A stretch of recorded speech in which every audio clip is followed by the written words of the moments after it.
Hello goats.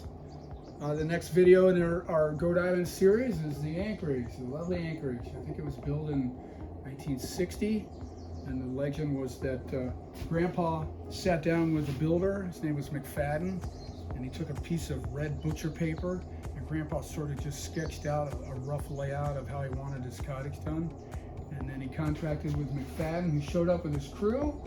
And McFadden, the blueprints that he ended up laying out was Grandpa's butcher paper. So he didn't really have any documented blueprints, but it certainly worked out fine. The only problem is that the foundation of the Anchorage is on pilings on top of rock or concrete footings, and they're moving around. So the cottage has been shifting here and there a little bit. All spruce is in much better shape. It doesn't shift as much, but this one does. So the floor is sagging, the back door doesn't always close because the building is sort of moving and it's hitting the jam, so we trim the door so it will close. So we're constantly dealing with the settling of the Anchorage. So far so good. Everything's been holding up pretty good. Again, this thing is 65, 63 years old. It's in pretty great shape. This siding, of course, as I explained with the paint series in the tool shed, this is oil-based stain, oil, not water-based. So it has a different product, and it's excellent. However, all this is all spider poop. So it's another reason we spray spider spray heavily, is in order to avoid the mess from the spiders. We come up every spring, and all the spider webs have to be brushed off. We got a couple mops that bristle brushes that are perfect for the webs. But this blue paint on the roof and the ceiling here was painted as an experiment, and there are never any spider webs up there. So I don't know what the theory is. Maybe it looks like the sky. Maybe they're worried about birds flying down on them and eating the spiders. The blue paint works, so if that needs to be painted again, always keep it that same blue, sky blue color. So let's walk around the back and I'll explain the propane system here. One thing with the landscape and the trees and all here, I've cut all this back. We all try to cut all this back so that the branches don't touch the house. You don't want any plants or trees or leaves touching the house for a variety of reasons. Bugs will walk across. Spiders and ants have easier access. They touch the house. Like this needs to be trimmed right now. The other reason is that when it's windy, the branches will bang into the house, and it'll, it can cause damage to the pane or the wood itself, especially if it's a large, heavier branch. So always trim these back. These need to be trimmed back. This stuff grows crazy. I don't even know what it is. It might be mulberry. Okay, here's our propane system. For a long time, we had propane everything. Water heater, propane stove, propane refrigerator. I don't know how that worked, but we've converted everything over except the Anchorage. The only thing on propane now is the stove, which is nice to cook on propane, and the water heater. And I think pretty soon the water heater is going to go. We'll replace that with electric. But the problem is that the company that used to deliver these propane tanks, it went away. It was done by the hardware store in Cedarville, and he announced that they're not doing it anymore. So we'll either have to get rid of the propane system altogether, get a new stove and a new water heater, or we might convert over to smaller tanks on a shelf of some kind, in which case we can physically take these tanks like a barbecue grill, take those over to a hardware store in Cedarville and have them refill them. Right now, we still got propane left here. These are empty.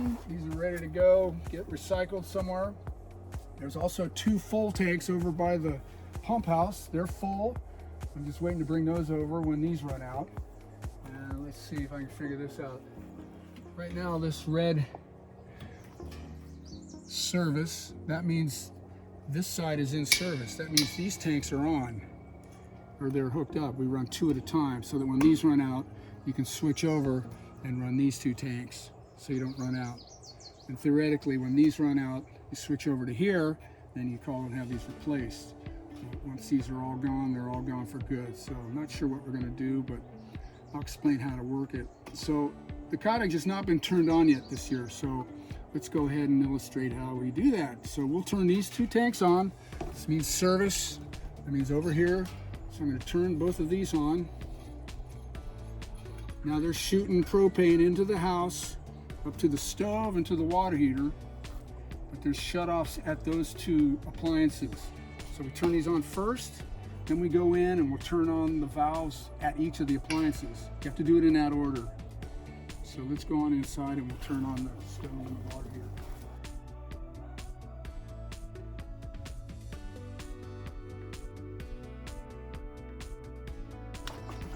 Here, look up at the top of the door frame here. You can see where the house is settled. So we had to trim I think we cut the bottom of the door off in order to get it to open.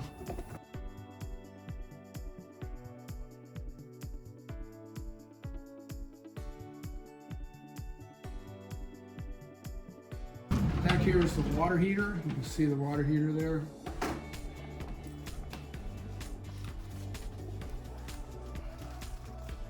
I don't think I'll actually do it now, but there's a gate valve somewhere here that turns on the gas. If you got somebody younger than 65 to do this, I'd recommend it, but the old goats have been doing it for a long time. So the gas comes in from the tanks around back. Here's the controller for it. So we'll set this right on normal right now. What this does is this is the temperature adjust for how hot you want your hot water. Of course, the hotter you have it, the more that the propane is going to have to run. So we put it on normal to low because we don't really need super hot water. We don't want to burn up too much propane. So in order to light it then, come up top here. This is the on-off for the gas. This is just the temperature adjust. This is the on-off. There would be on, but we need to light the pilot light, the little flame. So we set it on pilot. And then you hold this button down while I stick my hand in there with a lighter and light the pilot light. So I'm going to go ahead and do this. And using this long handled lighter lets me get a little further away. But then you actually see the heating element there. You want blue flame. If it starts burning super bright yellow, it's time for a new heating element there. And in the tall spruce, when that happened, the gas guy said, forget it, it's not worth repairing. So we're going to attempt to light the pilot light on the stove, the propane stove in Anchorage. So we've turned the tanks on behind the Anchorage outside. So that's sending the propane gas up to this device, this appliance. So to light the pilot light, there's a pilot light in here, so that you can just turn the gas on and it'll start up. So you lift this up carefully, and right there, little flame there, little flame there. That's a pilot light, and then you turn on these knobs, and it'll light each of these burners. See if it works. Look at that. Literally cooking with gas. Okay, that was easy. What about There's also a pilot light in here for the oven. It's way in the back. You can see it. It's a little probe.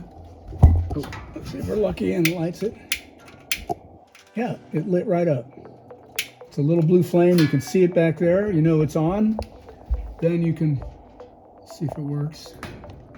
I have to tell you, the oven, the gas oven, is not accurate for temperature.